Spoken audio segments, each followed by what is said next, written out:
Waktu sudah menunjukkan pukul 1.30 dini hari ketika akhirnya mobil Ardi merangkak masuk ke pelataran rumah Pak Waluyo. Rumah kayu bergaya joglo itu diterangi lampu temaram di teras, menimbulkan kesan damai di tengah malam yang sepi. Ban mobil berderit pelan menimpa kerikil halaman, membuat Pak Waluyo, yang masih terjaga menunggu, langsung berdiri dari kursi bambunya. Ibu Sarinten, sang istri, juga buru-buru keluar dari dalam rumah bersama Lastri, anak gadis mereka. Begitu pintu mobil terbuka, satu persatu mahasiswa turun dengan wajah yang pucat pasi. Mata mereka sayu, pakaian kusut, dan sebagian bahkan masih gemetar menahan trauma. Alvin dengan sigap memapah Rina, yang tubuhnya masih lemas dan nyaris tak bertenaga. Ika juga dituntun oleh Lastri menuju ruang tamu. Pak Waluyo menepuk bahu Ardi pelan.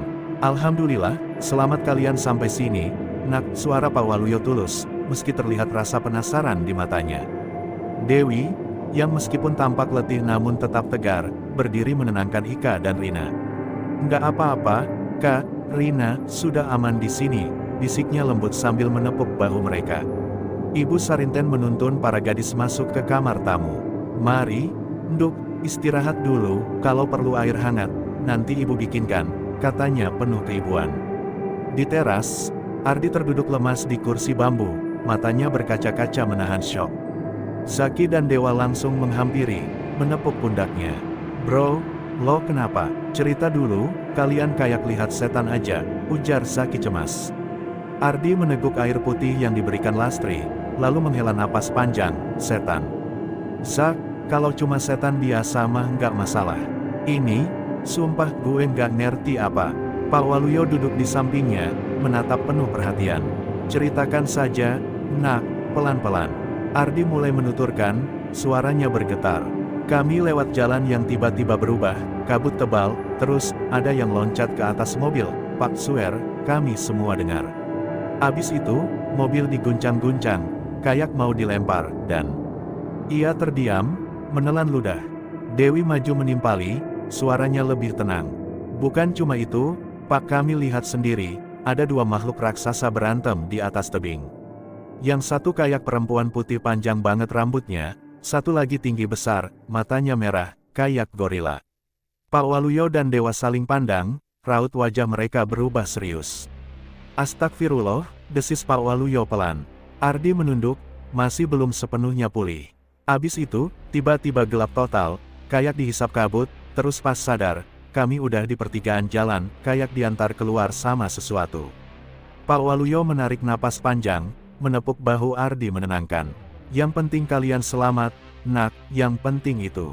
Kalau soal makhluk gaib, di daerah sini memang kadang ada, apalagi jalur tebing pinggir Laut Selatan, sudah sejak dulu banyak kisahnya," ucapnya pelan. Ibu Sarinten keluar lagi sambil membawa teh panas dan beberapa potong ubi rebus. "Mari diminum dulu, Nduk, biar tenang," ujarnya ramah. Mereka semua meneguk teh hangat itu perlahan. Hawa dingin malam berganti kehangatan pelan-pelan. Pak Waluyo menambahkan, "Besok pagi kalian bisa ke balai desa dulu, biar berkenalan sama warga sebelum ke villa. Villa itu kan sudah lama kosong, kudu disapu, dibersihkan, baru bisa ditempati." Ardi mengangguk, meski masih tampak lemas. "Iya Pak, makasih banget, kalau nggak ada panjenengan, mungkin kita nggak nemu jalannya." Pak Waluyo tersenyum sabar. "Sudah kewajiban saya, Nak. Kalian ini tamu, dan tamu itu titipan Gusti Allah." Dewi menghela napas lega, memandang teman-temannya satu-satu, memastikan mereka baik-baik saja meskipun syok belum hilang. "Ya sudah, kalian istirahat, besok kita harus kerjakan," katanya sambil berusaha tegar.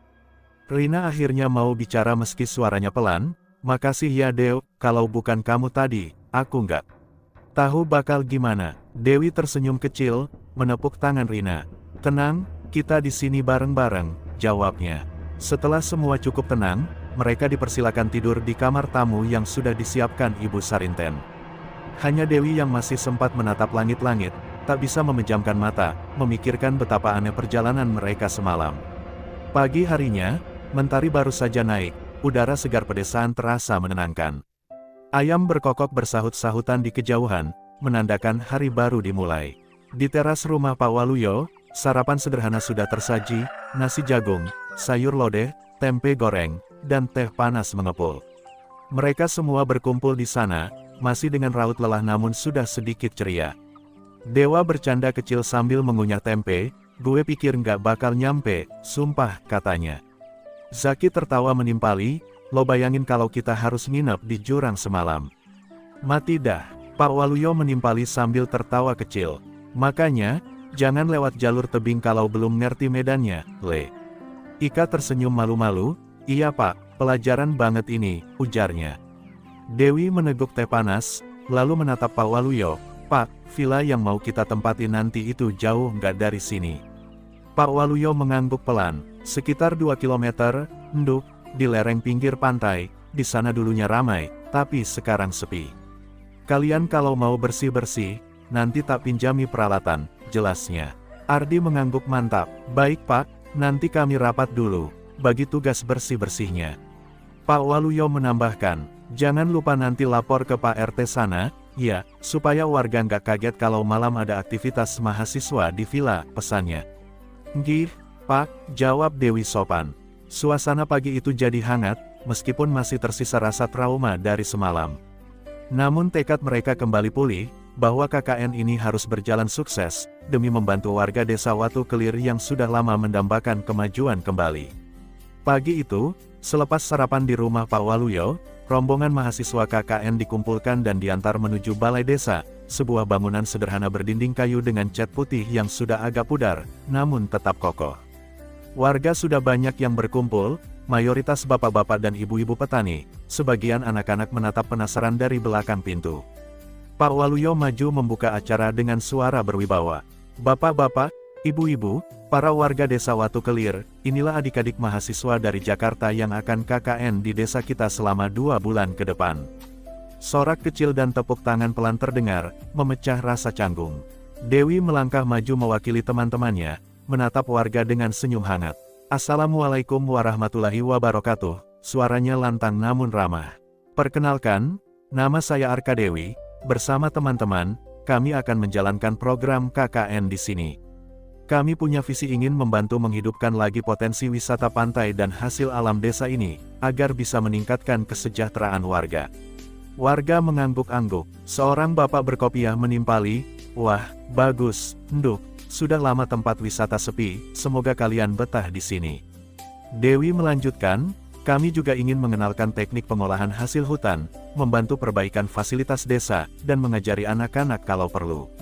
Senyum warga melebar mendengar penjelasan itu, rasa hangat mulai tercipta. Setelah ramah tamah singkat dan saling berkenalan, Pak Waluyo berdiri kembali. Nduk, Le, nanti siang kalian bisa mulai beres-beres villa, sudah tak suruh warga menyiapkan air bersih. Kalau perlu bantuan angkat-angkat, bilang saja. Nggih, Pak, jawab Dewi mantap. Setelah pamit, mereka pun berjalan menuju villa tua di pinggir pantai, jaraknya sekitar 2 kilometer. Sepanjang jalan, Ika dan Rina mulai bercanda melepas ketegangan semalam. Rin, jangan-jangan villa ini nanti kita cat pink semua. Biar estetik, seloro Ika sambil tertawa. Pink apaan? Nanti hantunya ngamuk, Kak. Sahut Rina ngakak. Alvin menimpali, udah, yang penting jangan banyak drama deh, jangan sampai yang kemarin kejadian lagi. Disambut tatapan sebal Yudi. Elah, Alvin, masih aja lo mikirinnya semi mesum, kapan insafnya bro? Suasana pecah dengan tawa. Tak lama, tampaklah bangunan villa berarsitektur Jawa, dulu megah namun kini berlumut, catnya terkelupas, jendela kayu miring, dan daun-daun kering berserakan menutupi teras.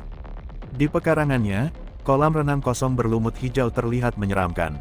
Ya ampun, tempatnya kayak setting film horor, celetuk Ika sambil menahan geli takut. Ya namanya juga villa kosong, Kak, ya begini, sahut Dewi berusaha tetap bersemangat.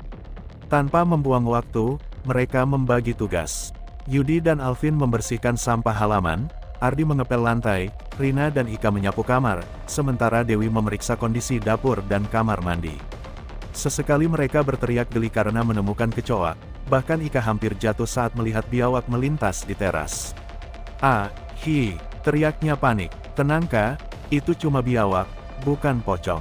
Ledek Rina sambil tertawa terpingkal. Dewa dan Zaki membantu memperbaiki jaringan air bersih.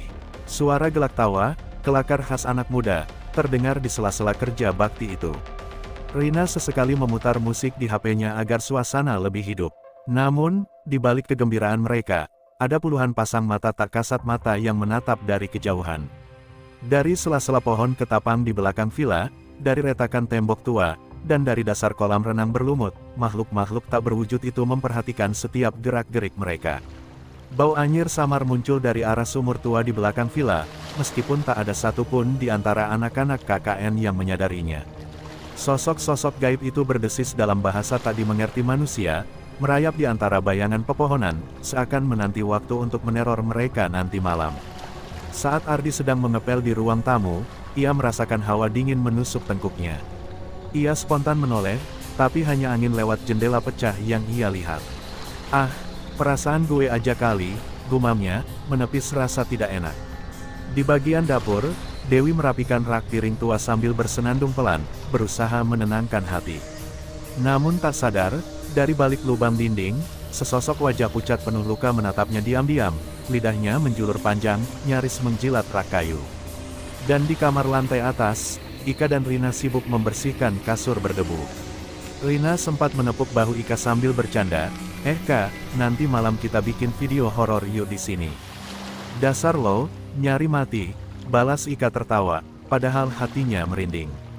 Begitulah, keceriaan mereka perlahan menutupi rasa takut, sementara dari sudut-sudut villa, para makhluk penunggu menunggu waktu untuk menampakkan dirinya. Angin berembus kencang, suara daun pintu berderit perlahan, menambah kesan angker di tengah gelak tawa mereka yang mulai menipis menjelang sore. Satu persatu lampu villa sudah mulai berfungsi setelah Dewa dan Zaki memperbaiki jaringan listriknya, namun cahaya lampu tak sanggup menghalau sepenuhnya aura gelap yang menempel di tempat itu. Dan saat senja perlahan turun, para mahasiswa itu berkumpul di ruang tengah, saling melempar tawa karena pekerjaan bersih-bersih akhirnya selesai. Dewi menatap teman-temannya dan mencoba meneguhkan hati, "Besok kita mulai program keluarga ya, semoga nggak ada gangguan aneh-aneh lagi." Namun di balik dinding kayu tua villa itu, sesosok bergaun putih, rambut menutupi wajah, menoleh perlahan ke arah mereka, tertawa lirih, menunggu saat yang tepat untuk memusik. Malam merangkak semakin dalam, jarum jam di dinding kamar hotel sederhana itu menunjuk pukul 9 lewat sedikit. Di ranjang, ukuran king yang hanya ditemani lampu temaram, Wirogeni dan Anjani terbaring berdampingan. Suasana kamar hening, hanya suara kipas angin berputar pelan dan deburan ombak pantai di kejauhan menambah rasa damai. Anjani malam itu mengenakan tank top tipis berwarna merah muda dan celana pendek, sementara Wiro hanya memakai kaos oblong lusuh dan celana kolor. Mereka berdua tampak santai, meski di dada masing-masing sebenarnya bergemuruh kerinduan dan kegelisahan yang sulit diungkapkan. Anjani tiba-tiba menoleh, rambut panjangnya berantakan menutupi sebagian wajah cantiknya. Ia bergumam manja, "Mas, besok kita jalan lagi ya, bosen di sini, suasananya itu-itu terus."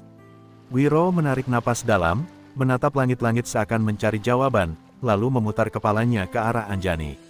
"Anjani, sejak kita turun dari Lawu, sudah sebulan lebih kita keliling, tapi apa kamu nggak heran?" "Heran gimana?" balas Anjani dengan suara lembut. "Kita nggak nemu petunjuk apapun tentang keberadaan ayahku maupun ayahmu." Nada suara Wiro berat, ada sedikit kecewa di sana. Anjani terkekeh kecil, menyingkap sedikit selimut lalu meraih bahu Wiro. "Mas, kalau mas nggak sabar, kenapa nggak coba telepati aja sama kakekmu di Merapi?" tanyanya polos. Wiro spontan menoleh menatap wajah Anjani yang separuh bercanda. "Kamu ingat nggak, pertarungan terakhir kita di desa Laknat itu, pas Ki Suryo datang nyelamatin kita dari siluman wanita itu?" Anjani mengangguk pelan, menahan senyum. "Ingat banget mas, terus kenapa? Kakek itu pernah bilang, aku dilarang nyari jejak ayah lewat jalur gaib, semua harus alami, manusiawi," dan seiring waktu, suara Wiro terdengar berat, tetapi ia mencoba menahan gejolak di dadanya. Anjani terkekeh lagi, menepuk pipi Wiro pelan, "Nah itu tahu, mas, sama kayak aku. Ibuku juga bilang, kalau aku masih menjelma jadi manusia, aku harus menempuh cara manusia. Kalau kita pakai kekuatan jin terus, nanti jalannya nggak sesuai takdir, mas." Mendengar jawaban Anjani, Wiro terdiam beberapa saat, menatap mata gadis itu dalam-dalam, kemudian mendekat. Nafas mereka terasa semakin rapat, bercampur aroma lembut dari tubuh Anjani yang seharian berbalut parfum semerbak. Wiro mengusap pipi Anjani perlahan, senyum jahilnya muncul, "Ya udah kalau gitu, sekarang kan kamu masih jadi manusia, berarti ya manusia juga butuh kebutuhan manusia dong. Godanya dengan suara rendah. Anjani mencubit perut Wiro sambil menahan tawa. Mas Wiro, otaknya tuh ya. Otakku sehat kok, balas Wiro sambil mencium kening Anjani, lalu turun ke pipinya, pelan-pelan. Anjani sempat merintih kecil. Ih, jangan gitu Mas ah. Petik 2, kenapa? Kan kamu manis banget malam ini, dan rambut baru kamu ini, emah. Wiro makin dekat, menciumi bahu Anjani, membuatnya merinding geli bercampur rasa nyaman. Mas, please, udah malam, bisik Anjani berusaha mengelak setengah hati, namun matanya sudah tak sanggup berbohong. Wiro mencium bibir Anjani, lembut, menahan diri agar tidak terburu-buru. Ciuman itu semakin dalam, semakin panas, hingga tangan Wiro merayap ke pinggang Anjani, menariknya lebih dekat. Anjani, meski menolak dengan kata-kata, namun tubuhnya tak mampu membohongi desakan darah mudanya. Ia meremas bahu Wiro, lalu memeluknya erat, membalas ciuman itu tanpa keraguan. Aku sayang sama kamu, Mas, gumam Anjani disela tarikan nafasnya. Aku juga, Jani, bisik Wiro. Malam itu, di tengah kamar hotel kecil di pinggir pantai selatan, suara rintih, desahan, dan napas memburu bersatu dengan suara debur ombak di kejauhan. Keringat mulai membasahi tubuh mereka. Tangan Anjani meremas spray begitu kencang saat Wiro menuntaskan hasratnya yang tertunda. Beberapa kali Anjani melenguh, menahan gelombang gairah yang tak terbendung, sementara Wiro berusaha memperlakukan gadis pujaan hatinya. Itu selembut mungkin, hingga akhirnya, di puncak malam, hanya terdengar nafas terengah dan rintihan kecil penuh rasa puas. Mereka berpelukan lama, seperti sepasang burung yang baru saja merayakan kebebasan di sarang hangatnya. Lelah, tetapi bahagia, dan sebelum benar-benar tertidur, Anjani sempat berbisik, Mas, besok kita coba lewat jalur Bantul ya, siapa tahu ada petunjuk baru. Wiro menepuk punggung Anjani pelan, Engge, Anjani, kita lanjutkan besok, bareng. Tak lama, keduanya terlelap, dalam dekapan satu sama lain, menyimpan asa besar untuk menemukan sang ayah, dan menuntaskan takdir mereka di jalan yang sudah digariskan. Pagi pertama di villa tua yang mereka bersihkan kemarin, suasananya masih terasa menenangkan. Meski bangunan itu menyisakan aroma lembab di beberapa sudut, namun cahaya matahari pagi yang menembus jendela besar membuat ruangan tampak lebih hidup. Suara burung-burung di pepohonan sekitar menambah kesan alami dan damai. Dewi sudah bangun lebih dulu, ia menyiapkan air hangat untuk teman-temannya. Sementara itu, Zaki tampak sibuk mencatat daftar kebutuhan logistik untuk beberapa hari ke depan. Rina dan Ika menyiapkan sarapan sederhana, roti bakar dengan kopi hangat, meski fasilitas dapur di villa itu hanya seadanya. Ardi muncul dari salah satu kamar dengan wajah masih kusut, matanya merah lantaran semalam tidur tak nyenyak. Pagi, semua, gumamnya pelan. Pagi, sahut Dewa Riang sambil menepuk bahu Ardi. Tadi gue sempat keliling, ternyata di belakang villa itu ada kebun yang lumayan luas, bisa kita manfaatin nanti. Wah, mantap tuh, jawab Dewi antusias. Nanti kita data sama warga, siapa tahu bisa dikembangkan buat agrowisata. Mereka sarapan bersama di ruang tengah yang sudah jauh lebih bersih daripada kemarin. Sesekali tawa pecah karena gurauan Alvin yang iseng menyembunyikan sandal teman-temannya. Selesai sarapan, mereka berkumpul di teras, menyiapkan rencana kegiatan KKN hari itu. Dewi, yang memang sering dijadikan koordinator oleh teman-temannya, menjelaskan rencana dengan tenang dan terstruktur.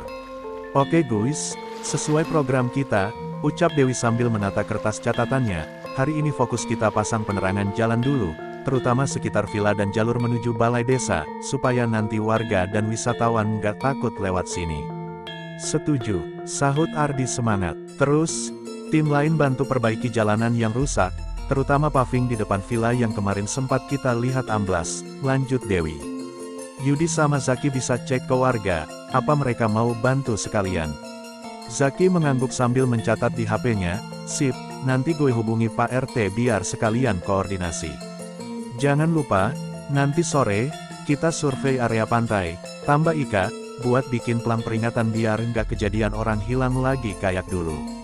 Suasana terasa serius, tapi tetap diselipi canda tawa. Alvin tiba-tiba nyeletuk, kalau bikin pelang, sekalian tulis, jangan mesum di sini, biar Rina inget.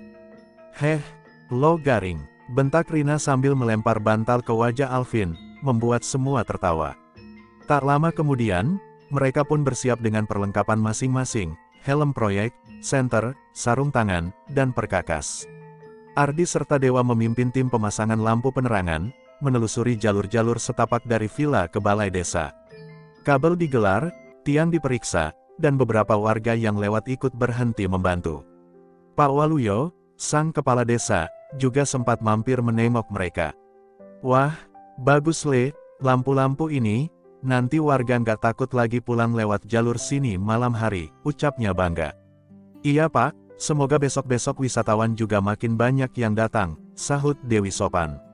Sementara itu, Rina, Ika, dan Lastri, anak Pak Waluyo, membersihkan sampah dedaunan di area parkir villa, sambil tertawa bercanda karena beberapa kali menemukan serangga-serangga aneh. "Ih, Ika, ini apaan?" teriak Lastri panik melihat kaki seribu besar. "Halah, santai aja, kalau di desa mah biasa," sahut Ika sambil menggeser kaki seribu itu dengan ranting.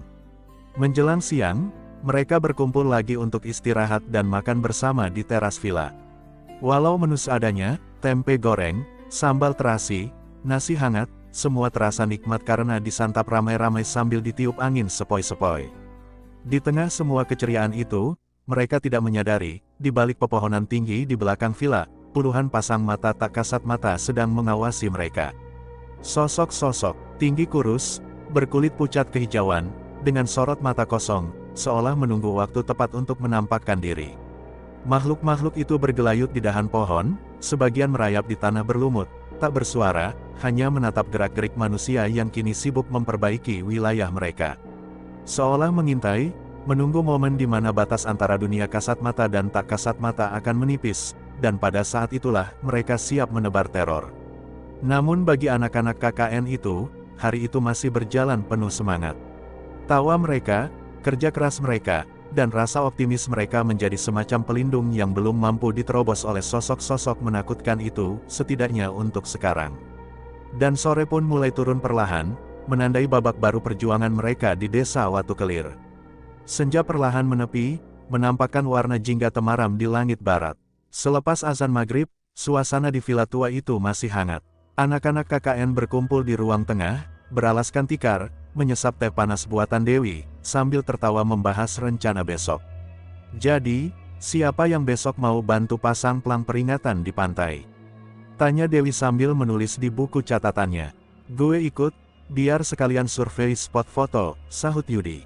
"Ih dasar, dalihnya survei, padahal mah mau nyari konten TikTok," goda Ika, membuat semua tertawa.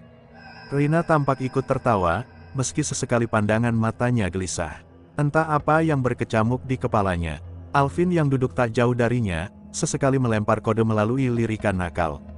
Mereka berdua seolah lupa apa yang terjadi kemarin malam saat nyaris celaka di jalur tebing. Obrolan mereka semakin riuh oleh cerita Dewa tentang ulah anak kecil di desa yang kemarin tertangkap mencuri kelapa di kebun belakang villa. Namun di sela gurau itu, Rina diam-diam sudah punya rencana lain. Setelah jarum jam mendekati pukul 11 malam, perlahan-lahan Rina pura-pura menguap lebar dan pamit masuk kamar lebih dulu. "Gue ngantuk banget, tidur duluan ya," katanya, padahal pikirannya sudah penuh oleh hasrat liar yang dibakar Alvin sejak sore. Tak lama kemudian, semua pun bubar ke kamar masing-masing. Dewi dan Ika tidur di satu kamar, sementara Rina hanya berpura-pura terlelap. Pelan-pelan ia bangkit, merapikan sedikit rambutnya, lalu berjalan perlahan menuruni tangga villa. Sesekali ia menoleh, memastikan tak ada yang terbangun. Begitu membuka pintu samping villa, angin laut langsung menerpa wajahnya. Di sana, berdiri Alvin menunggunya di bawah remang lampu taman yang redup. "Rin, sini," bisiknya sambil meraih tangan Rina. "Enggak ketahuan kan?" tanya Alvin sambil menatap mata kekasihnya. "Enggak kok, aman," jawab Rina, sedikit tersenyum. Dengan langkah penuh gelora, mereka berjalan menuruni jalan setapak menuju pantai. Ombak malam terdengar berat menghantam karang, menambah sensasi ngeri sekaligus menantang. Rina dan Alvin menduduki batu ceper tak jauh dari garis air. "Kamu yakin? Di sini?"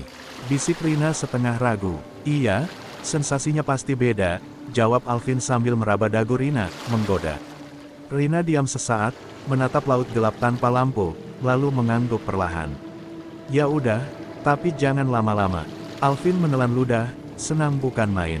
Segera tangannya mulai nakal, menjelajahi bagian-bagian sensitif tubuh Rina, membuat gadis itu menggeliat pelan sambil menghela nafas panjang. Desir angin malam tak mampu meredam panas di tubuh mereka yang dibakar nafsu. Tak butuh waktu lama, mereka kehilangan kendali.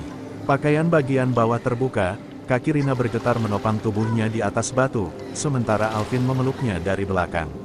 Suara debur ombak bercampur dengan desahan tertahan, membuat suasana makin liar. Sekitar 15 menit kemudian, mereka terengah-engah menuntaskan hasrat, lalu saling membantu membenahi pakaian. Gila, keren banget di sini, gumam Alvin puas. Udah ah, balik ke villa yuk, sahut Rina sedikit gemetar. Namun, saat mereka berbalik hendak berjalan ke arah villa, keduanya menatap nanar. Tidak ada cahaya, tidak ada bangunan villa, tidak ada lentera gantung yang kemarin mereka pasang bersama-sama. Al, villanya mana? Bisik Rina panik. Lah, barusan masih kelihatan kan? Jawab Alvin, matanya menyapu gelap di sekitarnya. Rina mencubit lengan Alvin, memastikan mereka tidak bermimpi. Al, jangan bercanda, sumpah ini serem banget, suaranya mulai bergetar. Alvin berusaha menenangkan. Sini, ikut gue ke jalan setapak itu. Tunjuknya ke arah jalan bebatuan yang kemarin mereka lewati. Mereka berjalan sambil menuntun satu sama lain, tapi setiap langkah terasa seperti memutari lingkaran tak berujung. Batu-batu di bawah kaki mereka sama, semak belukar di kanan kiri sama, seperti sebuah lorong tanpa pintu keluar. Alvin, aku takut. Rina mulai menangis, air matanya bercucuran. Sabar, Rin, sabar, Alvin menenangkan, meski ia sendiri gemetar. Waktu berjalan, entah berapa jam mereka menelusuri kegelapan tanpa petunjuk. Tidak terdengar suara teman-teman, tidak ada cahaya lampu satupun. Hanya desir angin laut dan gemerisik pepohonan, seolah menertawakan dosa mereka malam itu. Mereka terperangkap di tempat asing yang tak terlihat batasnya. Sementara itu, di villa, suasana masih hening sampai pagi menjelang. Baru ketika jam menunjukkan pukul 6 pagi, Dewi mulai sadar Rina tak ada di sampingnya. Rin, ia memanggil, lalu menoleh ke arah kamar mandi. Kosong, ia keluar kamar, menanyai Ika, Kak, lo lihat Rina enggak? Enggak, bukannya tidur di sebelah lo. Hah, serius enggak lihat? Panik mulai merayap di wajah Dewi. Ia bergegas ke ruang tengah, memanggil yang lain. Ardi, Zaki, bangun. Rina hilang. Ardi yang masih mengantuk mendadak terlonjak. Lah, hilang apaan? Serius, mereka enggak di kamar. Ika menimpali, Alvin ada enggak, katanya cemas. Zaki dan Dewa nengok ke dalam kamar, oh iya, enggak ada juga dia. Tuh, kan, mereka, aduh. Gumam Dewi frustasi, si anjing emang mereka berdua tuh, gara-gara mereka kemarin kita hampir mati, sekarang. Apalagi yang mereka perbuat, setan. Gumam Yudi yang memang sudah kesal dari kemarin sambil memukul meja dengan keras. Dewi, Ika, Zaki, Ardi, Dewa dan Yudi, mereka hening sesaat, wajah mereka nampak kesal namun khawatir, mereka larut dalam pikiran masing-masing. Hingga tak lama kemudian, suara motor terdengar berhenti di pelataran villa, sebuah motor lama berplat merah milik Pak Lurah. Assalamualaikum, sapa Pak Waluyo. Waalaikumsalam, masuk Pak, sahut Dewi dengan sopan. Wah, gimana, istirahatnya nyenyak enggak semalam? Petik 2, ya beginilah Pak, sahut Zaki dengan suara lemah. Pak Waluyo yang kemudian memperhatikan mereka satu persatu, ia mengerutkan kening, kalian kenapa, sepertinya ada sesuatu. Petik 2, para mahasiswa itu saling pandang sejenak, kemudian, Ardi bersuara mewakili semuanya, ini Pak. 2 teman kami hilang. Pak Waluyo terkejut saat mendengar kabar itu, loh, kok hilang? Kemana? Tanyanya, kami juga tidak tahu Pak, tahu-tahu. Pagi ini mereka udah enggak kelihatan, sela Dewa. Kok bisa ya? Sahut Pak Waluyo. Dewi menggeleng, matanya berkaca-kaca. Saya juga enggak tahu, Pak, semalam mereka di sini kok, abis itu hilang. Pak Waluyo menarik nafas dalam-dalam. Aduh, ini jangan-jangan, tempat ini memang keramat, Nduk. Kalau orang berbuat kelewatan, seringkali diambil sama penunggu pantai. Dewi menatap Pak Waluyo dengan ngeri. Pak, maksudnya diambil, sama makhluk halus. Yowis, Nanti kita coba cari sama warga, tapi anak-anak, kalian harus lebih hati-hati, kata Pak Waluyo pelan, menatap mereka dengan wajah serius. Kalian beres-beres, mandi dulu, setelah itu, Bapak tunggu di rumah ya, sepertinya ada yang salah. Semuanya mengangguk, sebelum akhirnya Pak Waluyo pergi meninggalkan tempat tersebut. Sementara itu, di luar sana, kabut tebal perlahan muncul di bibir pantai. Entah di mana Alvin dan Rina sekarang, hanya terdengar sesekali suara samar jeritan, entah manusia atau bukan. Dan di langit pantai Watu Kelir, seekor burung gagak hitam terbang rendah, seolah menandakan sebuah malapetaka baru akan datang menimpa mereka semua. Sekitar pukul 10 pagi, langit Watu Kelir sudah mulai cerah meski masih berembus angin laut yang dingin. Keenam mahasiswa, yaitu Dewi, Zaki, Dewa, Ika, Ardi, dan Yudi, berjalan beriringan menuju rumah Pak Waluyo, sang kepala desa. Mereka semua masih menyisakan rasa takut dan trauma, apalagi setelah dua teman mereka, Alvin dan Rina, hilang tanpa jejak semalam. Sesampainya di teras rumah Pak Waluyo, mereka langsung dipersilakan duduk oleh Ibu Sarinten. Suasana tampak canggung, tak ada yang berani memulai pembicaraan. Pak Waluyo akhirnya datang menatap mereka satu persatu dengan raut wajah prihatin sekaligus tegas. "Nduk, Le, kalian semua," suara Pak Waluyo memecah keheningan, "apa sebelumnya pihak kampus kalian pernah menceritakan sesuatu tentang desa ini? Tentang pantangan-pantangan yang ada di sini?" Keenam mahasiswa itu saling pandang, terlihat bingung. Dewi maju sedikit, mencoba menjawab dengan hati-hati. "Maaf Pak, tidak ada yang cerita apapun sama kami sebelumnya. Tidak ada pengarahan khusus tentang pantangan atau aturan selain prosedur biasa KKN, Pak."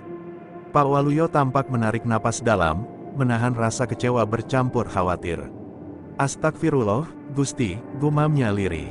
Ia memandang ke arah langit-langit rumahnya, lalu menatap mereka lagi dengan serius. "Nak, desa ini sudah lama dianggap keramat. Banyak pantangan di sini, dan beberapa di antaranya harus kalian taati kalau ingin selamat." Yudi meneguk ludah, matanya agak tegang. "Pantangan apa maksudnya Pak?" Pak Waluyo menegaskan dengan suara berat, "Salah satunya adalah dilarang keras berbuat zina di wilayah ini. Terutama di tempat yang dianggap suci atau dijaga oleh makhluk gaib. Pantai tempat kalian kemarin bersih-bersih itu termasuk wilayah suci. Sudah sering terjadi, anak muda yang berani melanggar, hilang, ditarik oleh penunggu pantai." Ika menutup mulutnya, "Sok. Ya Tuhan, Pak, jadi Alvin sama Rina itu, ditarik makhluk halus." Pak Waluyo mengangguk pelan, "Mungkin saja, Nduk. Karena tempat itu dijaga oleh leluhur dan makhluk gaib.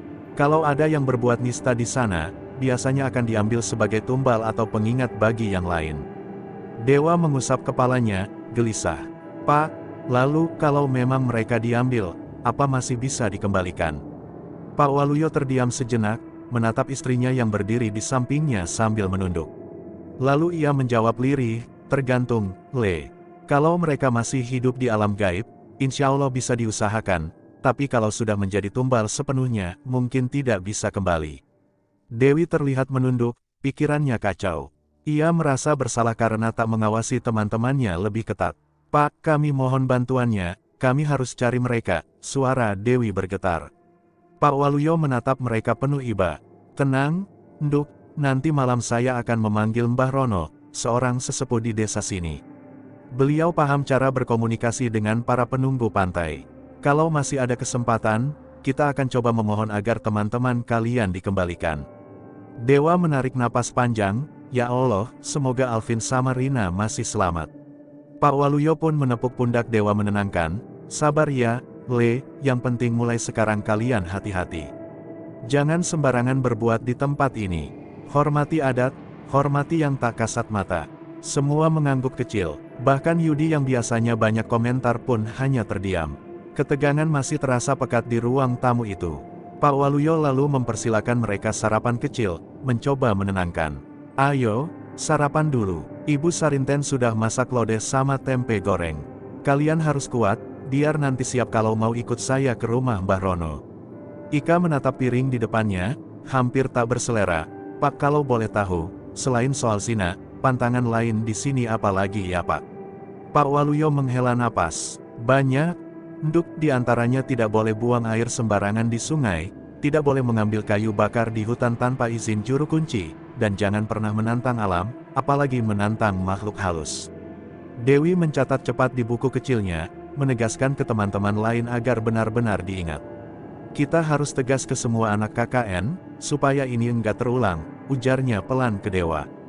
Dewa mengangguk setuju. Iya, kita rapat lagi nanti sore buat briefing, katanya mantap.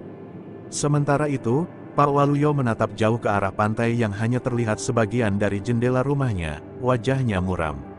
Mudah-mudahan Mbah Rono nanti bisa menolong, semoga.